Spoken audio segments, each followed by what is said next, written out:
O'qituvchilarni attestatsiya tizimi yo'q. O'qituvchilarning darsi kameradan kuzatilmaydi. O'qituvchilarni yagona bir ish rejasi yo'q. O'qituvchi o'quvchilarni tarbiyasi bilan shug'ullanishga majbur emas. Mutlaqo o'qituvchiga ishonilgan davlat. Lekin shunaqa bo'lishiga qaramasdan natijalari, o'quvchilarning ko'rsatkichlari, ta'lim tizimi dunyodagi eng kuchli davlatdamiz hozir. Bizning malaka oshirishimizda Shvetsiyadagi ikkinchi kuni. O'qituvchiga mutlaqo ishonilgan.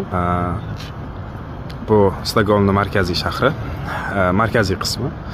Bu yerda parlament, qirol saroyi. Qanaqa edi? Bugun biz maktabga tashrif buyurdik. Darsga kirishimiz kerak edi, matematika darsiga.